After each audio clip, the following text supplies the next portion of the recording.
રાજકોટ જિલ્લા પંચાયત કચેરી ફરી વિવાદમાં આવી છે, જ્યાં ફાયર સેફટીના તમામ સાધનો એક્સપાયર થઈ ગયા હોવાનું સામે આવ્યું છે।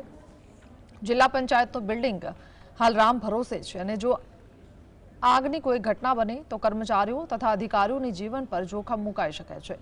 એક તરફ કચેરી ટ્રાન્સફરમાં સાફ સફાઈના ખર્ચા તરીકે 12 લાખ રૂપિયા દર્શાવાયા છે, તો બીજી તરફ ફાયર સેફટીના સાધનો ધૂળ ખાઈને જૂના પડ્યા છે। આ એક્સપાયર સાધનો 1 થી 2 વર્ષ જૂના છે, છતાં તંત્ર દ્વારા કોઈ કાર્યવાહી કરવામાં આવી નથી।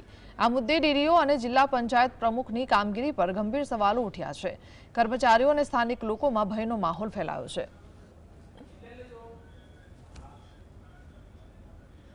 जिला पंचायत कचेरी है ते जाने राम भरोसे चलती हो स्पष्टपणे देखाई रह्यु छे। जीएसटीवी द्वारा जिला पंचायत कचेरी खाते हाल रियालिटी चेक करवामां आवी रह्यु छे। तेमां क्यांक ने क्यांक जाणवा मळ्युं छे के सेफ्टी फीचर्स अने सेफ्टीना जे बोटल होय छे, फायर सेफ्टीना साधनो होय छे, ते केटलाक साधनो छे ते एक्सपायरी डेट वाळा निकळ्या होવાનું प्रकाशमां આવ્યું છે। તો કેટલીક જે સેફટીના સાધનો છે તે ધૂળ ખાતા જોવા મળી રહ્યા છે। સીધા જ દ્રશ્યો આપને રાજકોટ જિલ્લા પંચાયત કચેરી જે સ્થળાંતર કરીને જિલ્લા પંચાયત ચોક ખાતેથી અહીં જે જૂની કોર્ટ હતી ત્યાં જે રાખવામાં આવી છે કામ ચલાવવા માટે, ત્યાં આપ દ્રશ્યો જોઈ શકો છો કે અહીં જે સાધનો છે સેફટીના તે કહી શકાય કે મોટા પ્રમાણમાં અહીં જે કચરો છે તે પણ આપ જોઈ શકો છો। કેટલાક દિવસોથી આ સાફ નથી કરવામાં આવી કચેરી કે જાણે 12 લાખ રૂપિયાનો ખર્ચો છે તે બિલમાં સ્થળાંતર સમયે સાફ સફાઈ માટે માત્ર દેખાડવામાં આવ્યો છે। બીજી તરફ હું આપને દ્રશ્યો આ દેખાડવા માંગીશ આ બોટલના।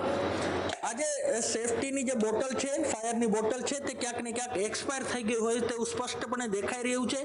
2013ની બોટલ છે અને 2014માં તેની ડ્યુ ડેટ છે, એટલે કે એક્સપાયર થઈ ગઈ છે, છતાં પણ અહીં સાચવીને શા માટે રાખી છે તે પણ એક મોટો પ્રશ્ન છે। આ જે બીજી બોટલ છે અહીં આપ જોઈ શકો છો 2022ની બોટલ છે અને આ 2023માં પૂર્ણ થઈ ચૂકી છે, છતાં પણ અહીં રાખવામાં આવી છે।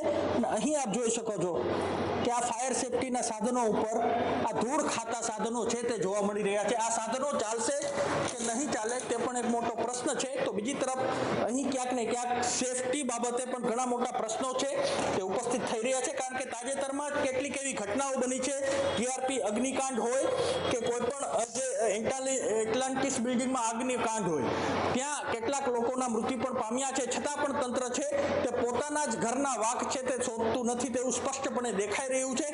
કેટલાક સ્થળો પર સફાઈ નથી જોવા મળી રહી, તો કેટલીક જે બોટલો છે તેમાં તો એક્સપાયરી ડેટ જ નથી લખેલી। અહીં આપ જે હું આપને દેખાડવા માંગીશ કે અહીં 2024માં મેન્યુફેક્ચરિંગ ડેટ છે, પરંતુ તેની સામે કોઈ પણ પ્રકારની જે ડ્યુ ડેટ